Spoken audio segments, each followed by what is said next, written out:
Chennai shopping mall Aadi blockbuster KG sale. KG చీరల ప్రారంభ ధర కేవలం 150 రూపాయలు మాత్రమే. కొన్ని ప్రత్యేక చీరలపై రెండవ చీర కేవలం 9 రూపాయలకే సొంతం చేసుకోండి. తెలుగు రాష్ట్రాల్లో సంచలనం సృష్టించిన కాకినాడ జిల్లాలోని జ్ఞానేశ్వరి అదృశ్యం అందరికీ గుర్తుండే ఉంటుంది. ఇప్పటి వరకు ఆ చిన్నారి జాడ దొరకలేదు. ఆ చిన్ని తల్లి ఎడబాటుతో కుమిలిపోతున్న తల్లిదండ్రుల కంటతడి ఇంకా ఆరనే లేదు. ఆ ఉదంతం ఇంకా కళ్ల ముందు కదలాడుతూ ఉండగానే సరిగ్గా ఇదే తరహా ఘటన నంద్యాల జిల్లాలో జరిగింది. ఇంట్లోంచి ఆడుకుంటూ బయటకు వెళ్లిన 4 ఏళ్ల చిన్నారి అదృశ్యమైంది. ఈ ఘటనతో స్థానికులంతా ఒక్కసారిగా ఉలిక్కిపడ్డారు. నైట్ డ్రోన్లు, డాగ్ స్క్వాడ్తో పోలీసులు రంగంలోకి దిగారు. మరి చిన్నారి జాడను పోలీసులు కనిపెట్టారా? ఇంతకీ ఆ చిన్నారికి ఏమైంది?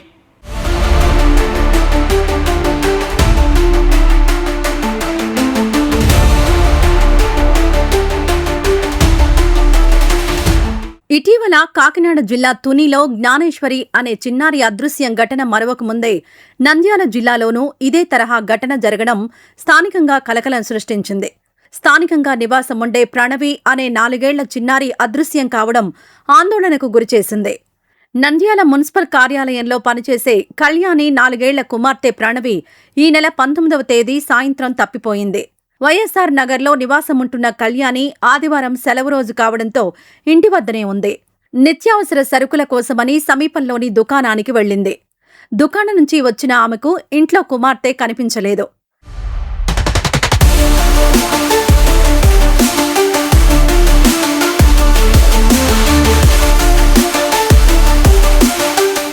చిన్నారి కనిపించకపోవడంతో తల్లిదండ్రులు, స్థానికులు పరిసర ప్రాంతాలన్నీ వెతికారు.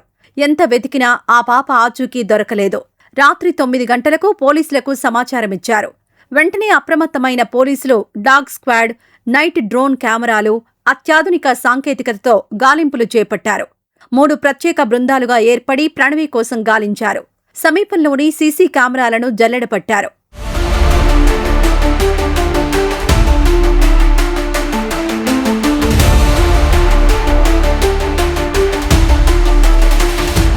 వంద మందికి పైగా పోలీసు బలగాలు పరిసర ప్రాంతాలను అణువణువునా గాలించారు.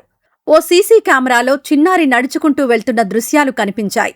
ప్రమాదవశాత్తు కాలువలో పడిందేమోనని నీటిని తోడి వెతికారు. అయినా ఏ ఆనవాళ్లు కనిపించలేదు. మరోవైపు తెల్లవారుతోంది. అందరి ఆశలు సన్నగిల్లుతున్న సమయంలో పోలీసులు చిన్నారిని గుర్తించారు. అరౌండ్ 9:30 సర్చ్ మేము మొదలు పెట్టాము. తర్వాత ఈ సర్చ్ భాగంగా మనం నైట్ విజన్ డ్రోన్స్ వాడాము, స్పెషల్ పార్టీస్ కూడా వాడాము. కెనాల్ కానీ వేస్ట్ వాటర్ ఉంటే అది మున్సిపల్ డిపార్ట్మెంట్ వాళ్ళు హెల్ప్ తీసుకొని ఆ వాటర్ని బయట పొలాల్లో పెట్టి, సో మన చేతిలో ఉన్న అన్ని సర్చ్ మేము మన సైడ్ నుంచి మొదలు పెట్టడం జరిగింది. ఈ ఆపరేషన్ 9:30 నుంచి మొదలుపెట్టి ఇది మార్నింగ్ 6 AM వరకు దిస్ ఆపరేషన్ మనం కంటిన్యూస్ గా ఎఫర్ట్స్ పెట్టుకొని చేయడం జరిగింది.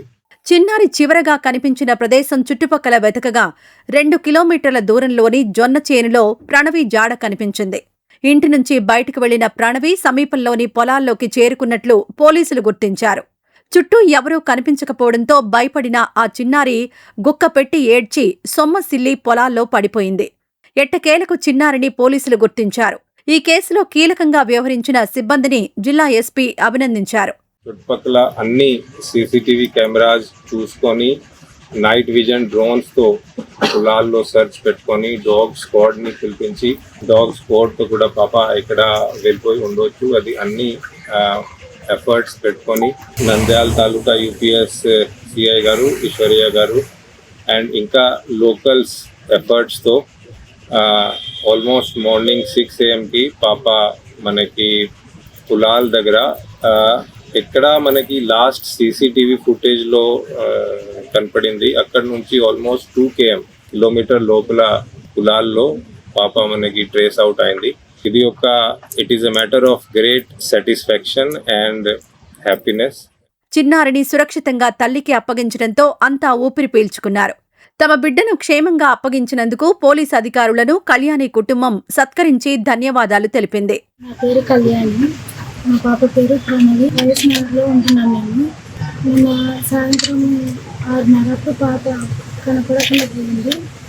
తర్వాత నేను పోలీస్ సార్ ఫోన్ చేసిన సార్ వాళ్ళు వెంటనే వచ్చి రాత్రంతా ఉండి పాపని మా చేతికి పొద్దున 5:30కి ఇచ్చేసినారు.